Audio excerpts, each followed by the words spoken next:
Hello, welcome students. VBPS की online classes में आप सभी का हार्दिक स्वागत है। डियर स्टूडेंट्स, हम बात कर रहे थे प्रकाश संश्लेषण की क्रियाविधि और इसमें हम बात कर रहे थे लाइट रिएक्शन की, प्रकाशिक अभिक्रिया की। और यहाँ हमने पढ़ा था कि ये जैसे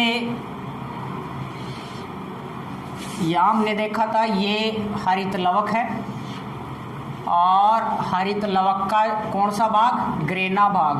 ग्रेना भाग का निर्माण किससे हुआ है? थाइलेकोइड से। और थाइलेकोइड में ही प्रकाश संश्लेषण की प्रकाशिक क्या संपन्न होती है? अभिक्रिया संपन्न होती है। यहाँ थाइलेकोइड की झिल्ली की हमने बात की थी, उसी में प्रकाश तंत्र प्रेजेंट होते हैं। ये यहाँ क्या है? थाइलेकोइड है। क्या है? थाइलेकोइड है। इसको थोड़ा सा और बड़ा कर देते हैं ताकि ठीक रहे, अच्छे से समझ में आए।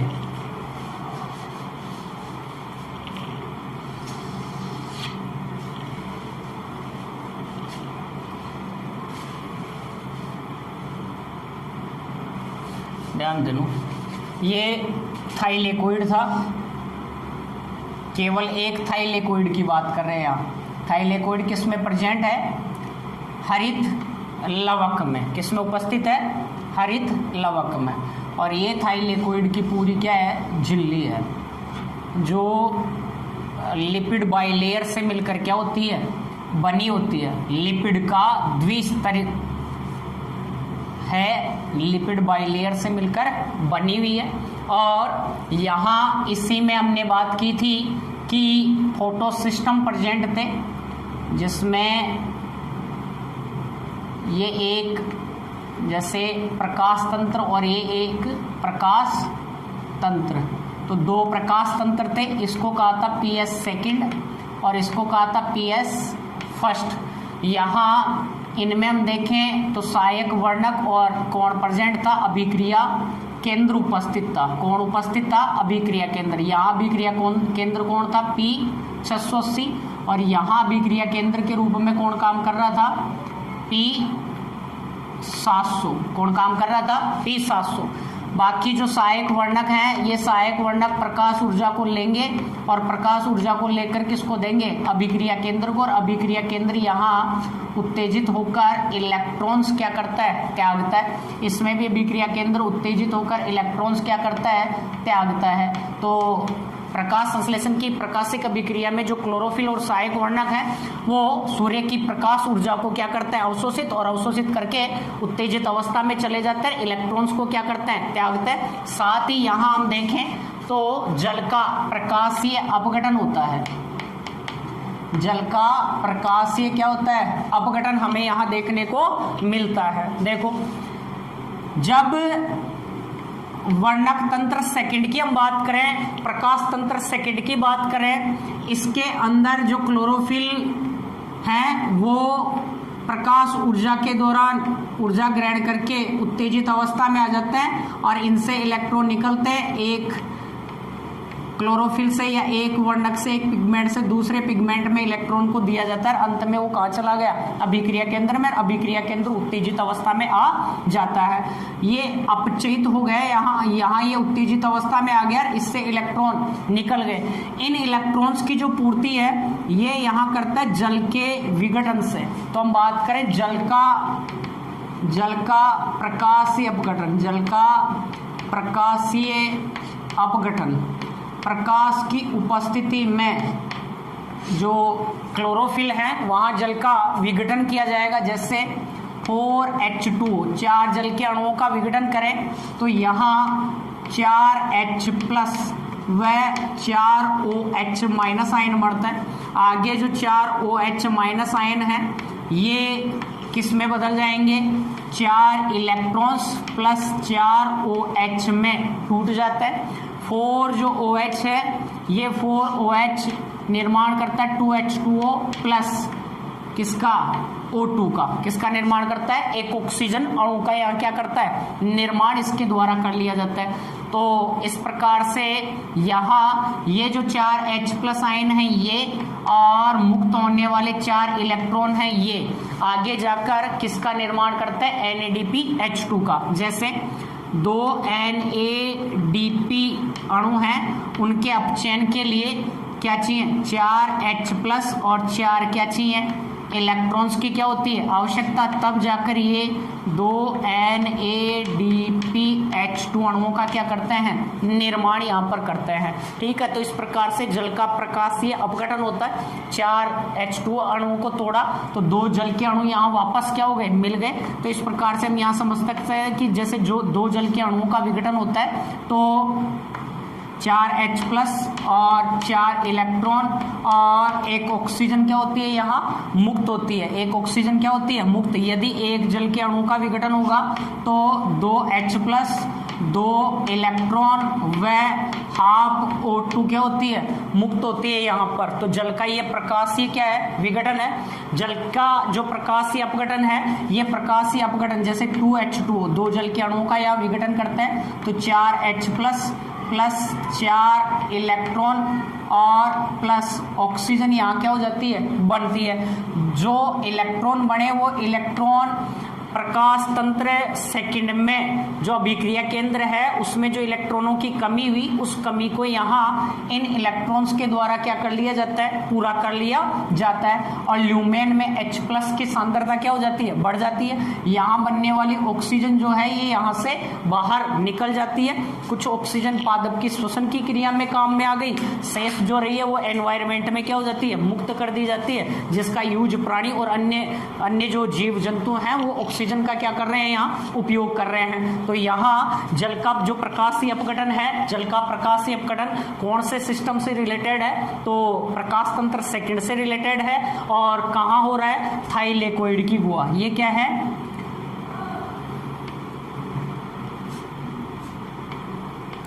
थाइलेकोइड की गुहा में जल का प्रकाशीय अपघटन होता है।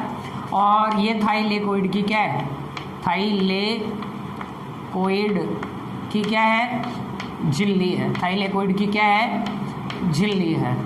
तो अब जल का प्रकाशीय अपघटन क्लियर। उसके बाद में हम पढ़े कैसे यहाँ NADPH2 बना और कैसे ATP का क्या होता है, निर्माण होता है। ध्यान दो, यहाँ हम देखें तो जो इलेक्ट्रॉन यहाँ किसके द्वारा, अभिक्रिया केंद्र के द्वारा रिलीज किए जाते हैं, मुक्त किए जाते हैं, उनको थाइलेकोइड की जो झिल्ली है, झिल्ली की बाहर की तरफ उपस्थित सबसे पहले यहाँ इलेक्ट्रॉन, यहाँ से निकलने वाले जो इलेक्ट्रॉन हैं इनका कोई इलेक्ट्रॉन ग्राही इंतजार कर रहा है कि कब मेरे को इलेक्ट्रॉन मिले। तो सबसे पहले यहाँ इन इलेक्ट्रॉनों को ग्रहण किया जाता है थियोफाइटिन। किसके द्वारा ग्रहण किया जाता है, थियोफाइटिन। थियोफाइटिन इन इलेक्ट्रॉन्स को दे देता है किसको, प्लास्टोक्विनोन को। किसको दे देता है, प्लास्टोक्विनोन। यहाँ प्लास्टोक्विनोन जो है वो इलेक्ट्रॉन ग्राही के साथ साथ हाइड्रोजन ग्राही का भी क्या करता है, कार्य करता है। और ये स्ट्रोमा से 2 H+ जो आयन है उनको क्या कर लेता है, अंदर ले लेता है। अपना जो इलेक्ट्रॉन है ये इलेक्ट्रॉन आगे ये साइटोक्रोम B6 और साइटोक्रोम किसको दे देता है, F को दे देता है। किसको दे देता है, साइटोक्रोम F को। झिल्ली में ही हो रहा है ये सारा सिस्टम। देखो इसको थोड़ा सा बड़ा करके देख लेते हैं यहीं पे हम।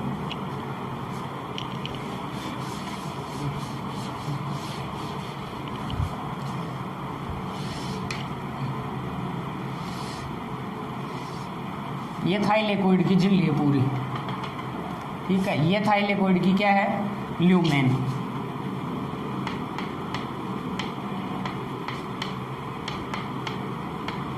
थाइलेकोइड की गुहा है।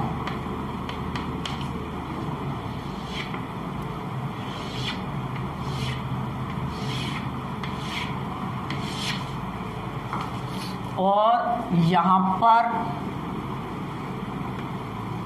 ये पूरा सिस्टम हो रहा है,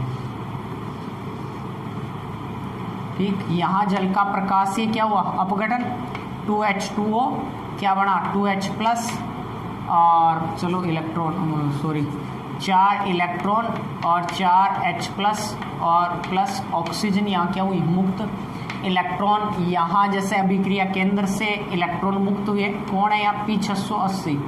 P680 से जो इलेक्ट्रॉन निकलते हैं, इन इलेक्ट्रॉनों की कमी को पूरा जल के विघटन के दौरान कर लिया जाता है। जो जल का विघटन होगा, यहाँ से जो इलेक्ट्रॉन है अभिक्रिया केंद्र से वो जाते हैं थियोफाइटिन के पास। किसके पास जाते हैं, थियोफाइटिन इनको देता है प्लास्टोक्विनोन। PQ का मतलब प्लास्टोक्विनोन।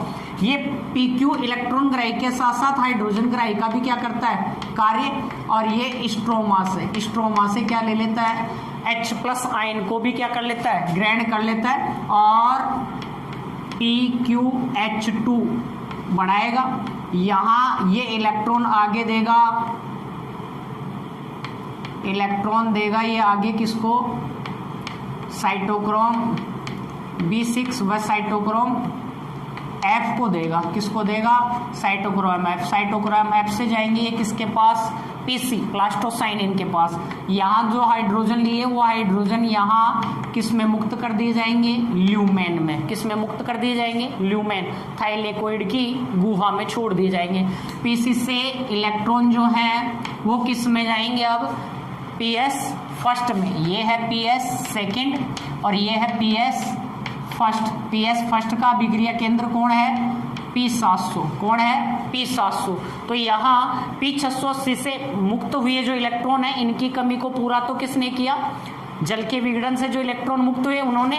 और इससे जो इलेक्ट्रॉन निकल रहे हैं, इससे जो इलेक्ट्रॉन रिलीज हो रहे हैं P700 से, उसकी कमी को किसने पूरा कर दिया, P680 से आने वाले किन्होंने, इलेक्ट्रॉन्स ने। यहाँ भी ferrous sulphur ion FeS ferrous sulphur ion द्वारा, और फेरस सल्फर आयन से ये जाएंगे FD फेरेडोक्सिन के पास। किस के पास जाएंगे, फेरेडोक्सिन के पास। अब थाइलेकोइड की जो बाह्य झिल्ली है, यहाँ एक एंजाइम होता है NADP सिंथेटेज। कौन सा होता है, NADP सिंथेटेज। कौन सा एंजाइम है यहाँ, NADP सिंथेटेज। तो अंत में जो इलेक्ट्रॉन ये स्थानांतरित हो रहे हैं ना, यहाँ से यहाँ, यहाँ से यहाँ, यहाँ से यहाँ, इन इलेक्ट्रॉन स्थानांतरण से हो क्या रहा है, इन इलेक्ट्रॉन स्थानांतरण से कैसे NADPH2 का क्या होगा, निर्माण होगा। तो अंत में ये कहाँ चले गए, NADP सिंथेटेज एंजाइम के पास। और NADP सिंथेटेज एंजाइम क्या करेगा, यहाँ से क्या लेगा, इलेक्ट्रॉन ग्रहण कर रहा है और ये NADP सिंथेटेज NADP को किस में चेंज कर देगा, स्ट्रोमा से क्या लेगा, H+, क्या लेगा, H+, और किस में चेंज कर देगा, NADPH2 में। किस में चेंज कर देगा, NADPH2 में। तो यहाँ यदि 2 जल के अणुओं का विघटन करवाएंगे तो 4 इलेक्ट्रॉन क्या होंगे, मुक्त होंगे। और 4 इलेक्ट्रॉन मुक्त होंगे तो यहाँ ये जो है किसको काम में ले रहा है, इसके द्वारा 2 H+ आयन को लिए जाएंगे और 2 NADPH2 का क्या होगा, निर्माण यहाँ पर होगा। ठीक है, तो इस प्रकार से 2 NADPH2 का क्या हो गया, निर्माण। अंत में इलेक्ट्रॉन ग्राही कौन है यहाँ, NADP सिंथेटेज, जो NADP को लेकर NADPH2 का क्या कर लेता है, निर्माण। या आप फिलहाल इतना ही समझो कि यहाँ NADP ने NADPH2 का क्या कर लिया, निर्माण। और इस NADPH2 ये अपचयक शक्ति के रूप में आगे किस में काम में आएगा, CO2 के अपचयन में काम में आएगा। यही हम बात करें ATP जो है, ATP फॉर्मेशन के कैसे हुआ, ATP का निर्माण कैसे हुआ। देखो ATP का निर्माण होगा यहाँ जो थाइलेकोइड की गुहा है, इस थाइलेकोइड की जो गुहा है, इसमें गुहा में H+ आयन की सांद्रता को क्या किया जा रहा है, बढ़ाया जा रहा है। और H+ सांद्रता को बढ़ाया जा रहा है, उसको हम समझेंगे कीमोऑस्मोटिक थ्योरी के द्वारा, रसोपरासरणी परिकल्पना के द्वारा। देखो यहाँ इस ल्यूमेन में H+ आयन की जो सांद्रता है वो बढ़ रही है। किस किस कारण बढ़ रही है, पहली चीज तो यहाँ जल का क्या हुआ, प्रकाशीय अपघटन। तो जल के प्रकाशीय अपघटन के दौरान H+ की सांद्रता यहाँ क्या हो रही है, बढ़ रही है। तो पहला कारण तो यह है H+ आयन की सांद्रता बढ़ने का। दूसरा कारण है जब इलेक्ट्रॉन वाहक से गुजरते हैं इलेक्ट्रॉन, तो कुछ इलेक्ट्रॉन वाहक ऐसे हैं जो हाइड्रोजन ग्राही का काम करते हैं और ये H+ को स्ट्रोमा से कहाँ लाते हैं, ल्यूमेन में। तब H+ आयन की सांद्रता बढ़ गई। तीसरा कारण है कि जब NADPH2 का निर्माण होता है तो स्ट्रोमा से क्या ले लिए जाते हैं, H+ आयन। तो स्ट्रोमा में H+ आयन की कमी हो गई और थाइलेकोइड में कि जो ल्यूमेन है, गुहा है, उसमें H+ आयन की सांद्रता फिर क्या हो गई, बढ़ गई। तो थाइलेकोइड की जो झिल्ली है, झिल्ली के आर पार हाइड्रोजन जो आयन है उनकी सांद्रता में क्या हो गया, अंतर हो गया। सांद्रता प्रवणता में यहाँ क्या है, अंतर है। यहाँ H+ आयन की सांद्रता बढ़ाई जा रही है। इस बढ़ने वाली सांद्रता का बहुत महत्व है कि सर हमें इतने H+ आयन की सांद्रता की कहाँ रिक्वायरमेंट है। देखो ये उसी प्रकार से काम करता है जैसे हम बात करें कि एक बांध है और बांध के एक तरफ हमने क्या कर लिया, बांध बना दिया, नदी का जो पानी है उसको क्या कर लिया हमने, स्टोर कर लिया। तो उसकी जो बाद में उससे पानी को निकाला जाता है तो उसकी गतिज जो ऊर्जा है उसका यूज किया जाता है टरबाइन को और आदि को क्या करने में, घुमाने में। वैसे ही जब ये सांद्रता प्रवणता टूटेगी, मतलब यहाँ से H+ आयन बाहर क्या होंगे, मुक्त करेंगे, तो इनमें कुछ ऊर्जा होगी और उस ऊर्जा का उपयोग ATP के निर्माण में किया जाएगा। कैसे किया जाएगा ये ध्यान दो। यहाँ से जो H+ आयन है वो किसके द्वारा बाहर मुक्त होते हैं, यहाँ थाइलेकोइड झिल्ली में ऑक्सीसोम क्या पाए जाते हैं, ऑक्सीसोम या F0F1 पार्टिकल पाए जाते हैं। F0F1 क्या पाए जाते हैं, पार्टिकल।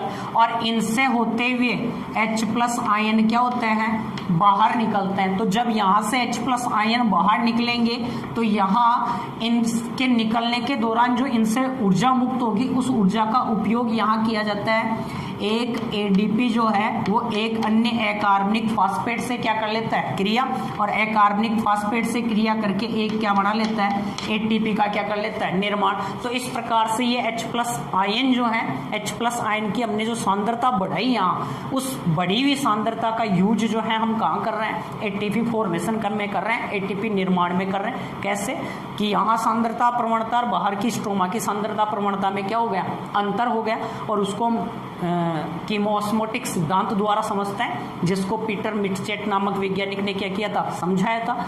H+ आयन की सांद्रता बढ़ने के कितने कारण हो सकते हैं, 3। कौन कौन से कारण हो सकते हैं, जल का विघटन थाइलेकोइड की ल्यूमेन में हो रहा है, उससे H+ आयन बढ़ रहे हैं। इलेक्ट्रॉन ग्राही, कुछ हाइड्रोजन ग्राही का भी काम करते हैं, वो भी थाइलेकोइड की गुहा में स्ट्रोमा से H+ आयन मुक्त कर देते हैं। इसके अलावा जब NADPH2 का निर्माण होता है तो स्ट्रोमा से H+ आयन क्या कर लिए जाते हैं, ले लिए जाते हैं। तब NADPH2 का निर्माण होगा तो H+ आयन की सांद्रता स्ट्रोमा में कम और थाइलेकोइड की गुहा में H+ आयन की सांद्रता बढ़ गई रही है। सांद्रता प्रवणता जब टूटती है तो कुछ मात्रा में ऊर्जा रिलीज होती है, ऊर्जा मुक्त होती है, और उसका उपयोग यहाँ एक एंजाइम होता है ATP सिंथेटेज। वो ATP सिंथेटेज एंजाइम क्या करेगा, ADP और एक कार्बनिक फास्फेट से जुड़कर ATP निर्माण में इस ऊर्जा का क्या कर लेता है, उपयोग कर लेता है। तो इस प्रकार से जो प्रकाश संश्लेषण की प्रकाशिक अभिक्रिया है, उस प्रकाशिक अभिक्रिया के दौरान किसका निर्माण होता है, ATP का क्या होता है, निर्माण, और NADPH2 का क्या होता है, निर्माण होता है। यहाँ हमने PS फर्स्ट की, PS सेकेंड की क्या की है, बात की है। दोनों में अंतर पूछ सकता है, फोटो सिस्टम फर्स्ट में और फोटो सिस्टम सेकेंड में क्या अंतर है। तो पहली चीज, फोटो सिस्टम फर्स्ट में विक्रिया केंद्र का काम कौन करता है, P700। फोटो सिस्टम सेकेंड में विक्रिया केंद्र का काम कौन करता है, P680। फोटो सिस्टम जो फर्स्ट है उसकी जो क्रिया है वो ग्रेना और 2 ग्रेना को जोड़ने वाली इकाई होती है। जैसे ये थाइलेकोइड है और ये थाइलेकोइड आपस में मिलकर क्या बना रहे हैं, एक ग्रेनम। क्या बना रहे हैं, ग्रेनम। और 2 ग्रेनम आपस में किसके द्वारा, पीठी का, पटली का, ये स्ट्रोमा लेमिली के द्वारा क्या है, जुड़े हुए हैं। तो इसे कहते हैं स्ट्रोमा लेमिली। तो फोटो सिस्टम फर्स्ट की जो क्रिया है वो ग्रेना और कहाँ होती है, स्ट्रोमा लेमिली में, जबकि फोटो सिस्टम सेकेंड की जो क्रिया है वो केवल और केवल कहाँ संपन्न होती है, किसमें, ग्रेना के अंतर्गत संपन्न होती है। इसके अलावा फोटो सिस्टम फर्स्ट में जल का प्रकाशीय अपघटन नहीं होता, जबकि फोटो सिस्टम सेकेंड में जल का प्रकाशीय क्या होता है, अपघटन या विघटन की क्रिया देखने को मिलती है। फोटो सिस्टम फर्स्ट जो है वो चक्रीय और अचक्रीय दोनों प्रकार के फास्फोरिलीकरण में भाग लेता है, जबकि फोटो सिस्टम जो सेकेंड है वो केवल और केवल अचक्रीय प्रकाश फास्फोरिलीकरण की क्रिया में क्या होता है, भाग लेता है। फोटो सिस्टम फर्स्ट में चक्रीय जब फास्फोरिलीकरण होगा तो अभिक्रिया केंद्र से रिलीज होने वाले जो इलेक्ट्रॉन हैं वो पुनः अभिक्रिया केंद्र तक क्या हो जाते हैं, लौट कर आ जाते हैं, जबकि इसमें पुनः अभिक्रिया केंद्र तक लौट कर नहीं आता है। यहाँ NADPH2 का निर्माण नहीं होता, यहाँ NADPH2 का निर्माण होता है, साथ ही ATP का निर्माण होता है। तो फोटो सिस्टम सेकंड में NADPH2 और ATP दोनों का निर्माण होगा, जबकि फोटो सिस्टम फर्स्ट में केवल और केवल किसका निर्माण होता है, ATP का क्या होता है, निर्माण होता है। अब हम समझे पूरे फास्फोराइलेशन की क्रिया को, तो जो ATP है उसका जो निर्माण है, उस ATP निर्माण की क्रिया को सबसे पहले ऑर्नन और उनके साथियों ने बताया था, और उन्होंने ये कहा था कि जो पादप के हरित लवक है उनका जो ग्रेना भाग है उसमें ADP से इलेक्ट्रॉन स्थानांतरण के दौरान ATP निर्माण की जो क्रिया है उसी को उन्होंने क्या कहा था, फास्फोरिलीकरण। क्या कहा था, फास्फोरिलीकरण। तो फास्फोरिलीकरण किसे कहेंगे, ADP से ATP निर्माण की जो प्रक्रिया है उसको फास्फोरिलीकरण या फास्फोराइलेशन कहते हैं। और फास्फोरिलीकरण की जो क्रिया है उसको हम दो प्रकार से समझ सकते हैं, दो चक्रों में समझ सकते हैं। एक चक्रीय फास्फोरिलीकरण होगा और एक अचक्रीय फास्फोरिलीकरण होगा। देखो चक्रीय फास्फोरिलीकरण क्या है, अचक्रीय फास्फोरिलीकरण क्या है, जेड स्कीम क्या है, इसको हम समझें पूरे को।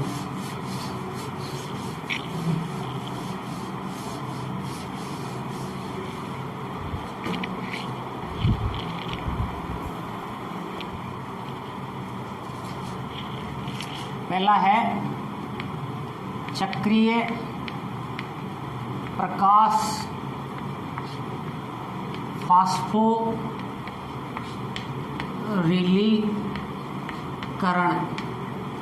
Cyclic photophosphorylation. और दूसरा आता है अचक्रीय प्रकाश फास्फोरिलीकरण।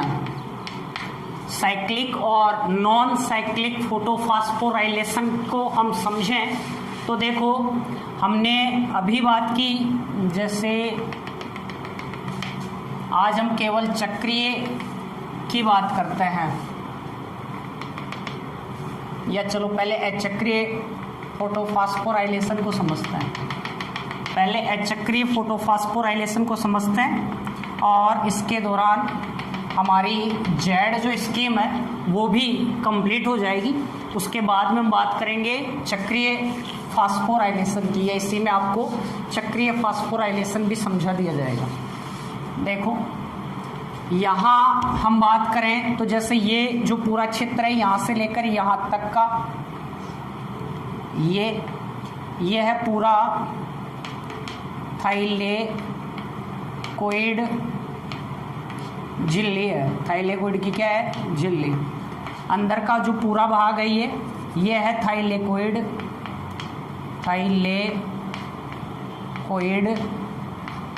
गुहा। क्या है, थाइलेकोइड गुहा। और ये पूरा जो भाग है ये क्या है, स्ट्रोमा। किसको दर्शा रहा है, स्ट्रोमा को दर्शा रहा है।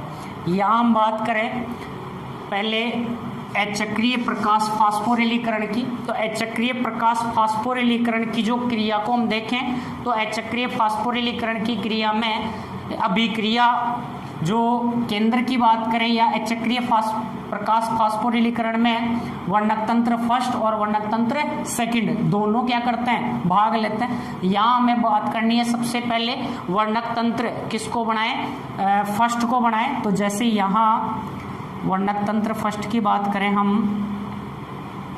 तो ये तो इसका अभिक्रिया केंद्र P680 और ये बाकी कौन आ गए, सहायक वर्णक जिन्हें हम कह देंगे एंटीना अणु।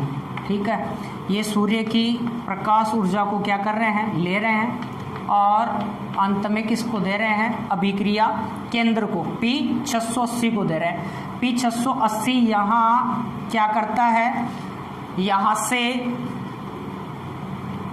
जो इलेक्ट्रॉन है प्रकाश ऊर्जा के कारण P680 से इलेक्ट्रॉन क्या किए जाते हैं, उत्सर्जित किए जाते हैं। क्या किए जाते हैं, इलेक्ट्रॉन यहाँ पर क्या किए जाते हैं, रिलीज किए जाते हैं। इलेक्ट्रॉन यहाँ पर क्या किए जाते हैं, उत्सर्जित किए जाते हैं। जैसे यहाँ 4 इलेक्ट्रॉन के रूप में समझें, और उत्सर्जित जो इलेक्ट्रॉन है उनको सबसे पहले थियोफाइटिन किसके द्वारा ग्रहण किया जाता है, थियोफाइटिन। और थियोफाइटिन थाइलेकोइड जो झिल्ली है, झिल्ली का स्ट्रोमा की तरफ कौन उपस्थित होता है, प्लास्टोक्विनोन। इलेक्ट्रॉन्स जो हैं वो किसको दे देगा, प्लास्टोक्विनोन को दे देगा। इसके बाद में यहाँ जो प्लास्टोक्विनोन है, ये प्लास्टोक्विनोन इलेक्ट्रॉन ग्राही के साथ साथ हाइड्रोजन ग्राही का भी क्या करता है, कार्य करता है, और ये हाइड्रोजन लेकर PqH2 क्या कर लेता है, बना लेता है। तो इलेक्ट्रॉन ग्राही के साथ साथ ये हाइड्रोजन ग्राही का क्या कर रहा है, कार्य कर रहा है, और PqH2 का इसने क्या कर लिया, निर्माण यहाँ कर लिया।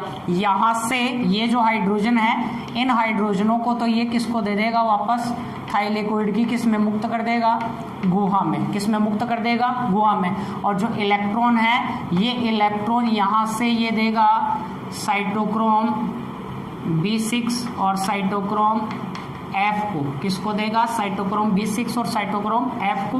और साइटोक्रोम F से ये इलेक्ट्रॉन जाएंगे PC, प्लास्टोसाइनिन को। किसको जाएंगे, प्लास्टोसाइनिन को इलेक्ट्रॉन स्थानांतरित करता है।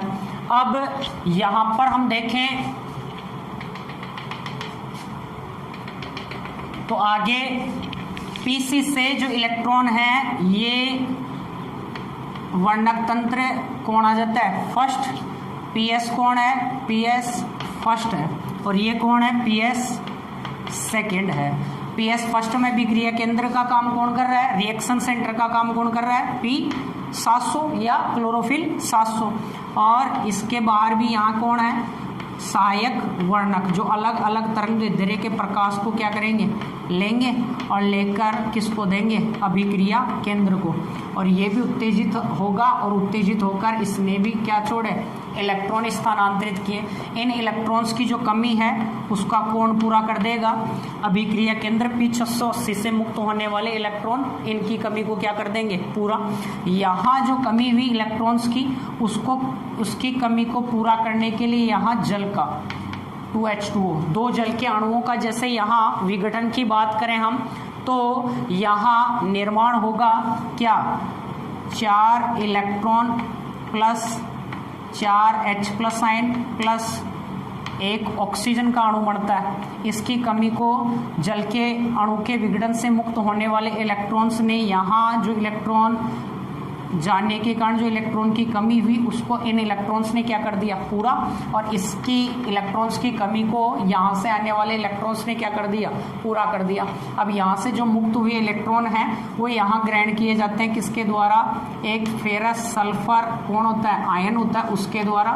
फेरस सल्फर आयन से ये जाते हैं किसके पास, FD का पूरा नाम है फेरेडोक्सिन। कौन है, फेरेडोक्सिन। और फेरेडोक्सिन से इलेक्ट्रॉन जो है, ये इलेक्ट्रॉन आगे स्थानांतरित कर दिए जाएंगे NADP सिंथेटेज एंजाइम को। किसको कर दिए जाएंगे, NADP सिंथेटेज, जिसके दौरान NADPH2 का क्या होगा, निर्माण होगा। किसका निर्माण होगा, NADPH2 का क्या होगा, निर्माण होगा। तो यहाँ हम देखें तो ये जो FD है, यहाँ पर एक एंजाइम होता है NADP सिंथेटेज। कौन होता है, सिंथेटेज को कर दिए जाते हैं। अब NADP सिंथेटेज एंजाइम क्या करेगा, जैसे यहाँ से इसने क्या लिए, इलेक्ट्रॉन लिए, तो थाइलेकोइड के बाहर जो स्ट्रोमा है उसमें NADP जो है वो स्ट्रोमा से 4 H+ लेंगे, और यहाँ से क्या लिए, 4 इलेक्ट्रॉन लिए, और इन्होंने किसका निर्माण कर लिया, NADPH2 का क्या कर लिया, निर्माण कर लिया। 4 H+ जो आयन है और 4 जो इलेक्ट्रॉन हैं वो आपस में मिलकर यहाँ 2 NADPH2 अणुओं का क्या कर लेते हैं, निर्माण। एक CO2 अणु के अपचयन के लिए हमें 2 NADPH2 अणुओं की आवश्यकता पड़ती है।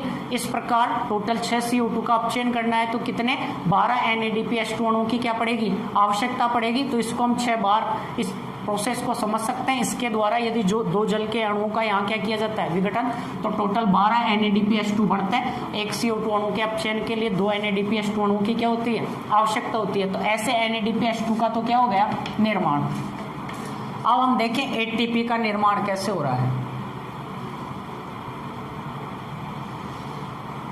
ये देखो अभी हमने बात की थी कि यहाँ जो ल्यूमेन है, इस ल्यूमेन में H+ आयन की सांद्रता को क्या किया जाता है, बढ़ाया जाता है।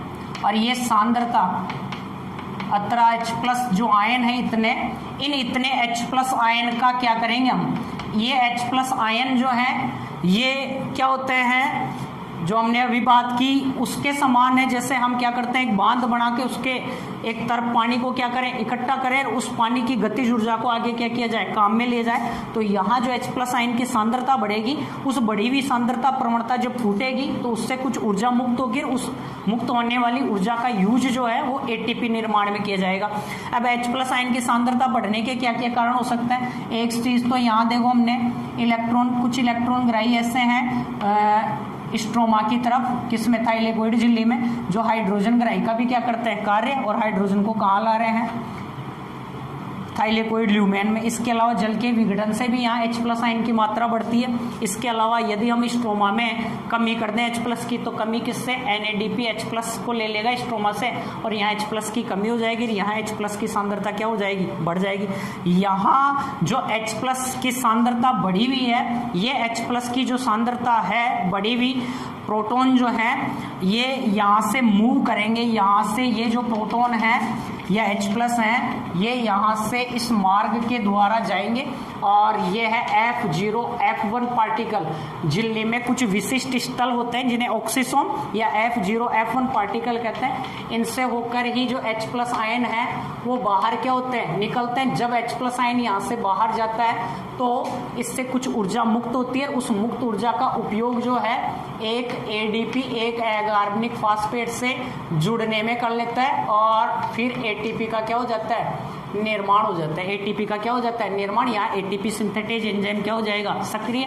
तो ये जो पूरा प्रोसेस है इसे हम कह रहे हैं अचक्रीय प्रकाश फास्फोरिलीकरण। अचक्रीय जो प्रकाश फास्फोरिलीकरण है उसमें जल का विघटन किया जाता है। यहाँ अभिक्रिया केंद्र P680 से मुक्त हुए इलेक्ट्रॉन वापस लौटकर यहाँ नहीं आते, इसलिए इसे नॉन साइक्लिक कहा जाता है। यहाँ जल का विघटन होगा, ऑक्सीजन मुक्त होगी, NADPH2 बनेगा, ATP का भी क्या होता है, निर्माण। तो एक बार ये चक्र संपन्न होता है तो एक ATP बन रहा है यहाँ, और 2 NADPH2 का क्या हो रहा है, निर्माण होता है। 6 CO2 का अपचयन होता है। तो ये जो चक्र है ये 6 बार संपन्न होता है। तो 6 बार संपन्न होता है तो 12 NADPH2 और 6 ATP का जो निर्माण है वो अचक्रीय फास्फोरिलीकरण की क्रिया के दौरान हो जाता है। क्लियर यहाँ तक। तो ये अचक्रीय प्रकाश फास्फोरिलीकरण था। अब यहीं पर हम चक्रीय की बात करें, या इसकी जो संरचना है वो जेड के समान है, इसलिए इसे हम जेड स्कीम भी कह सकते हैं। क्या कह सकते हैं, जेड स्कीम। तो जेड स्कीम भी यही है और कुछ नहीं है। चक्रीय प्रकाश फास्फोरिलीकरण की बात करें तो देखो चक्रीय प्रकाश फास्फोरिलीकरण में कौन भाग ले रहा है, PS सेकेंड और PS फर्स्ट, दोनों भाग ले रहे हैं कि नहीं ले रहे हैं, किसमें, अचक्रीय प्रकाश फास्फोरिलीकरण। जबकि चक्रीय प्रकाश फास्फोरिलीकरण जो होगा ना उसमें केवल PS फर्स्ट ही भाग लेगा। उसमें क्या होता है, यहाँ से मुक्त होने वाले जो इलेक्ट्रॉन है, यदि इनको कोई अन्य इलेक्ट्रॉन ग्राही नहीं मिलता इधर, तो ये क्या करेंगे, फेरस सल्फर आयन से FD, और FD से ये कहाँ आएंगे, PQ, प्लास्टोक्विनोन में आएंगे। ये इलेक्ट्रॉन यहाँ FD से वापस प्लास्टोक्विनोन में आ जाएंगे, और प्लास्टोक्विनोन से फिर साइटोक्रोम B6 और पुनः घूम घाम के कहाँ आ जाएंगे, अभिक्रिया केंद्र में, जिसे हम क्या कह देंगे, चक्रीय प्रकाश फास्फोरिलीकरण।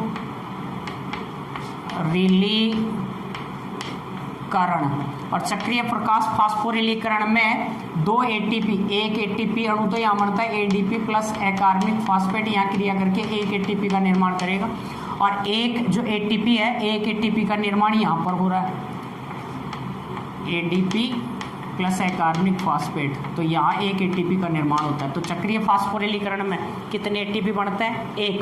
6 बार होगा तो कितने, 6 दूनी 12 ATP। कितने ATP बनेंगे, 12। देखो नॉन साइक्लिक साइकिल की बात करें, अचक्रीय चक्रीय की बात करें तो अचक्रीय प्रकाश फास्फोरिलीकरण में 12 तो क्या बन गए, NADPH2, और 6 क्या बन गए, ATP। और चक्रीय प्रकाश फास्फोरिलीकरण की बात करें तो 12 क्या बन गए, ATP अणुओं का क्या हो गया, निर्माण। 12 और 6 एटीपी तो कितने बने, 18 एटीपी, और एक जो NADPH2 होता है ना, एक NADPH2, इसमें 3 एटीपी के समतुल्य ऊर्जा होती है। तो टोटल 12 में कितनी हो गई, 12 × 3 36 एटीपी। कितने, 36 एटीपी, 18 एटीपी है, कितने हो गए, 14, 3 1 4 1 5, 54 एटीपी के समतुल्य ऊर्जा यहाँ पर क्या हो जाती है, मिल जाती है चक्रीय और अचक्रीय फास्फोरिलीकरण में। और H जो 54 एटीपी यहाँ बने, ये 54 के 54 एटीपी वहाँ काम में आएंगे CO2 का क्या करने के लिए, अपचयन करने के लिए, CO2 से क्या बनाने के लिए, कार्बोहाइड्रेट या ग्लूकोज निर्माण की क्रिया में ये जो एटीपी अणु है, ये एटीपी अणु वहाँ क्या होते हैं, काम में आते हैं। तो क्लियर यहाँ तक, ये चक्रीय और अचक्रीय प्रकाश फास्फोरिलीकरण हुआ। दोनों के अंतर की हम बात करें, क्या अंतर है चक्रीय प्रकाश फास्फोरिलीकरण में, अचक्रीय में। देखो, अचक्रीय प्रकाश फास्फोरिलीकरण में PS सेकंड और PS फर्स्ट दोनों भाग लेते हैं। यहाँ अचक्रीय प्रकाश फास्फोरिलीकरण में अभिक्रिया केंद्र P680 से मुक्त हुआ इलेक्ट्रॉन घूम घाम के वापस यहाँ तक लौटकर नहीं आता है, वो NADPH2 का क्या कर लेता है, निर्माण कर लेता है। और चक्रीय प्रकाश फास्फोरिलीकरण में केवल अभिक्रिया केंद्र P700 भाग लेता है, यहाँ से मुक्त हुए इलेक्ट्रॉन वापस अभिक्रिया केंद्र P700 तक आ जाते हैं। अचक्रीय प्रकाश फास्फोरिलीकरण में जल का विघटन होता है, जबकि चक्रीय प्रकाश फास्फोरिलीकरण में जल का विघटन नहीं होता। अचक्रीय प्रकाश फास्फोरिलीकरण में O2 बनती है, जबकि चक्रीय प्रकाश फास्फोरिलीकरण में O2 नहीं बनती है। अचक्रीय प्रकाश फास्फोरिलीकरण में NADPH2 का निर्माण होता है, जबकि चक्रीय प्रकाश फास्फोरिलीकरण में NADPH2 का निर्माण नहीं होता। एक जो अचक्रीय प्रकाश फास्फोरिलीकरण में उसमें एक एटीपी बनता है, एक जो चक्रीय प्रकाश फास्फोरिलीकरण है उसमें 2 एटीपी अणुओं का क्या होता है, निर्माण। तो ये चक्रीय और अचक्रीय, साइक्लिक और नॉन साइक्लिक जो फोटोफॉस्फोराइलेशन था वो कंप्लीट, दोनों में अंतर कंप्लीट। यहाँ तक अपना जो टॉपिक है वो क्लियर। जो प्रकाश संश्लेषण की जो प्रकाशिक अभिक्रिया है, जो लाइट रिएक्शन है, वो कंप्लीट हुई। उसके बाद में हम बात करेंगे डार्क रिएक्शन की, अप्रकाशिक अभिक्रिया की। और अप्रकाशिक अभिक्रिया में CO2 से कार्बोहाइड्रेट का निर्माण कैसे होता है उसको हम समझेंगे C3 और C4 साइकिल के द्वारा। किसके द्वारा समझेंगे, C3 चक्र और C4 चक्र के द्वारा। किसको समझेंगे यहाँ, CO2 के अपचयन को, CO2 से कार्बोहाइड्रेट के निर्माण की क्रिया को। जय हिंद, जय भारत।